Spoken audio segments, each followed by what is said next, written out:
Maafkan Anggi Om, Anggi terpaksa melakukan itu, sepertinya titit Om cedera. Mau Anggi bantu obati nggak? Sialan kamu Anggi, berani-beraninya kamu menendang aset berharga milikku. Kau sudah keterlaluan. Karena Om diam, Anggi anggap Om tidak membutuhkan bantuan. Anggi mau mandi dulu, selamat menikmati Om. Lain kali jangan jahil sama Anggi, nanti Anggi aduin ke ibu baru tahu rasa. Anggi melenggang pergi meninggalkan Rehan yang sedang melengguh kesakitan. Baru kali ini Rehan diperlakukan dengan tidak hormat. Rehan pikir Anggi akan terpojok dan takut. Nyatanya nyali kecambah itu lebih bagus dari apa yang Rehan pikirkan.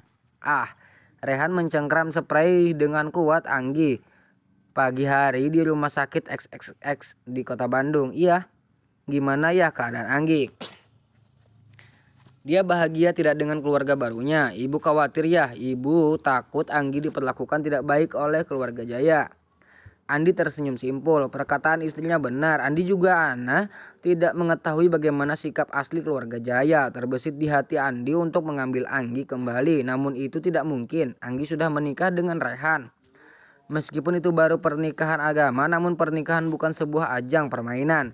Jadi Andi tidak bisa melakukan apa-apa. Sayang, percaya kepada Allah, Anggi anak yang baik dan dia juga masih sangat polos. Keluarga Jaya pasti akan menyayanginya, apalagi keluarga itu tidak memiliki anak perempuan. Insya Allah mereka akan menyayangi Anggi. Ana mengangguk. Sebagai seorang ibu, wajar kalau Ana merasa khawatir. Ana hanya bisa terus berharap kalau Anggi akan baik-baik saja dengan keluarga barunya. Ayah, kenapa kita tidak menelpon Dewa dan memintanya untuk menengok Anggi sesekali ya? Ana menatap suaminya penuh harap. Bandung Jakarta memang tidak terlalu jauh, namun tetap saja tidak mungkin bagi Ana atau Andi untuk bisa selalu menjenguk Anggi. Baiklah Bu, ayah akan menelpon Dewa. Sekarang ibu makan dulu ya. Ana mengangguk, dia makan dengan sangat lahap agar Andi bisa segera menghubungi anak pertamanya. Anggi adalah anak perempuan mereka satu-satunya, jadi Ana selalu merasa khawatir kalau Anggi jauh dari jangkauannya. Setelah makanan Ana habis, Andi bergegas untuk menelpon Dewa. Semoga saja anak sulung mereka tidak sedang bermain. Ini akhir pekan. Dewa adalah anak yang sangat suka outboard. Akan sangat sulit bagi Andi untuk menghubungi Dewa di akhir pekan. Andi menempelkan ponselnya ke telinga. Pria parubaya itu sesekali menoleh ke arah istrinya sembari tersenyum. Belum diangkat, ucap Andi tanpa suara. Ana mengangguk, lanjutkan saja. Jawabnya juga tanpa suara. Halo nak, apa kabar? Alhamdulillah baik ayah. Ada apa ya?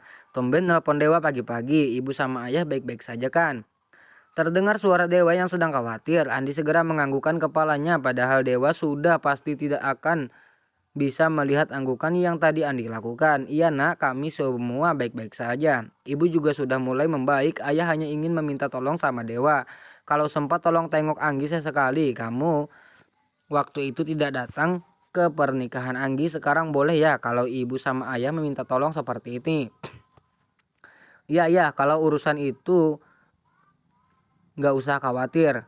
Dewa akan menengok Anggi kalau Dewa ada waktu. Nanti Dewa telepon Anggi untuk menanyakan alamat rumahnya. Baiklah nak, terima kasih. Kalau begitu kamu baik-baiklah di sana. Jaga kesehatan, jangan terlalu diporsir kalau bekerja.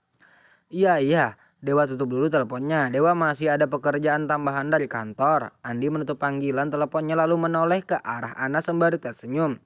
Ibu gak usah khawatir. Dewa sudah berjanji untuk menengok Anggi kalau dia ada waktu. Anggi sedang apa sekarang ya? Dia itu belum bisa apa-apa. Masak mie aja masih suka kematangan. Apalagi kalau yang lain.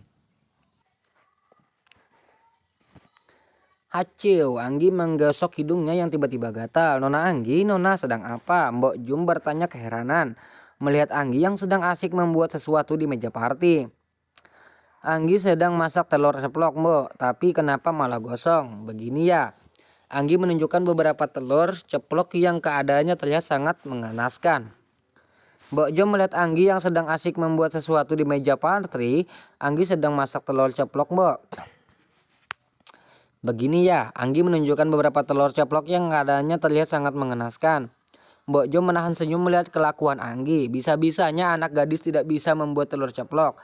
Kalau di kampung Mbok Jum, gadis seusia Anggi sudah pada menikah, bahkan ada yang sudah punya anak. Jadi mereka juga sudah mandiri dan bisa melakukan berbagai hal. "Nona, kenapa malah membuat telur ceplok? Mbak kan sudah masak untuk sarapan, di meja makan sudah penuh itu berbagai lauk dan juga susu untuk Nona."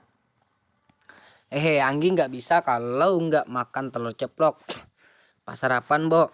Anggi mah mending makan telur ceplok, kecap sama kerupuk daripada makanan yang mewah-mewah. Anggi nggak biasa. Mbok Jom kembali tersenyum. "Ya sudah, biar Mbok Jom yang buatkan telur ceplok untuk Nona Anggi. Sekarang Non tunggu saja di meja makan, ibu sama bapak sudah menunggu."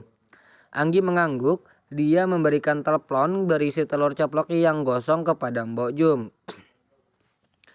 Setelah itu Anggi pergi ke meja makan untuk berkumpul dengan yang lain. "Anggi, kamu sudah bangun toh? Ibu pikir kamu masih di kamar. Bagaimana Rehan? Apa burungnya jantan?" Anggi mengerutkan keningnya, bingung. "Burung jantan? Burung apa? Memangnya Rehan punya burung peliharaan?" Tapi Anggi belum pernah melihatnya. Ayah Jaya menahan tawa melihat ekspresi kebingungan di wajah menantunya. Anjani memang agak barbar, mulutnya sangat lemas, sampai-sampai dia tidak bisa membedakan mana yang boleh dibicarakan dan mana yang tidak. "Sudah Bu, ajak Anggi duduk. Ini sudah waktunya sarapan. Ini akhir pekan, biarkan Anggi makan dulu. Siapa tahu Anggi mau pergi main dengan Rehan," ujar Ayah Jaya kepada Anjani. Anjani tersenyum kemudian menuntun Anggi untuk duduk. Tak lama setelah itu, derap langkah kaki dari arah tangga terdengar oleh semua orang. 3 pria tampan muncul di depan Anggi, membuat gadis itu tidak bisa mengalihkan pandangannya. 2 di antara ketiga laki-laki itu sudah Anggi kenali, namun yang satu Anggi baru melihatnya. Siapa dia? Kenapa dia juga sangat tampan? Andai Anggi bisa poligami, dia pasti sudah akan menikahi ketiga pria di hadapannya. "Kenapa anak Mbok Jum ada di sini?" Bagaimana bertanya dengan wajah datarnya. Rehan menahan senyum mendengar ucapan Bima. Adiknya itu selalu out of the box kalau menilai orang. Anjani melempar sendok ke arah kepala Bima. Bima langsung menghindar ketika sendok itu hampir mengenai kepalanya. "Hati-hati kalau ngomong Bima, ini istri kakak kamu, dia kakak ipar kamu, namanya Anggi." Bima hanya mengangguk tanpa mau melirik Anggi. Laki-laki itu ternyata lebih cuek dan lebih dingin daripada Rehan. Anggi harus berhati-hati dengan jangan sampai dia terlibat masalah dengan orang-orang ini. Lain dengan Rehan dan Bima, lain lagi dengan Aldi. Dia malah tersenyum sembari memandangi Anggi. Menurutnya Anggi sangat cantik dan sangat manis. Aldi jarang menemukan kecantikan seperti ini di Jakarta. Anggi terlihat sangat mengemaskan. "Hai Kak, aku Aldi," ucap Aldi mengulurkan tangannya. Anggi tersenyum bahagia. Dia menerima uluran tangan Aldi. "Anggi, jangan panggil aku kakak. Aku masih 17 tahun. Aku bahkan belum lulus SMA." Aldi dan Bima membulatkan matanya. Mereka pikir Anggi masih anak SMP. Tadinya Aldi ingin memarahi ayah juga ibunya karena hal ini. Namun ternyata Anggi sudah agak dewasa. "Wah, kebetulan sekali. Aku juga masih 17 tahun. Masih belum lulus SMA sama sepertimu." Anggi kembali tersenyum. Alangkah senangnya Anggi menemukan teman untuk mengobrol. Dia sudah negatif thinking karena berpikir jika Aldi juga akan sama dinginnya dengan yang lain. Namun ternyata dia salah. "Anggi akan sekolah denganmu Aldi," ucap Anjani membuat semua orang menatap ke arahnya kecuali Jaya. Benar saja apa yang dikatakan oleh Anjani. Hari ini Anggi akan mulai bersekolah di sekolah favorit yang ada di kota Jakarta. Hebatnya lagi, hanya orang-orang tertentulah yang bisa sekolah di sekolah mewah ini. Anggi sangat beruntung karena meskipun mungkin dia hanya akan sebentar menikmati sekolah barunya, namun setidaknya Anggi bisa merasakan ada di sekeliling anak-anak orang berpengaruh di kota itu. "Aldi, kita sekelas kan?" Anggi bertanya kepada Aldi, iparnya. Hari ini pagi terlihat begitu cerah. Anggi dan Aldi pergi ke sekolah menggunakan mobil mewah keluarga terbaru yang diberikan Ayah Jaya untuk Anggi. Namun karena Anggi tidak bisa menyetir mobil, alhasil Aldi lah yang menjadi sopir Anggi untuk sementara. Apakah Aldi keberatan dengan hal itu? Oh, tentu saja tidak. Aldi justru sangat senang karena selain dia bisa menikmati mobil baru yang dimiliki oleh kakak iparnya, dia juga bisa berdekatan dengan wanita cantik itu. Aldi tahu Rehan tidak pernah mencintai Anggi. Kakaknya itu selalu memperlakukan Anggi seenak jidatnya.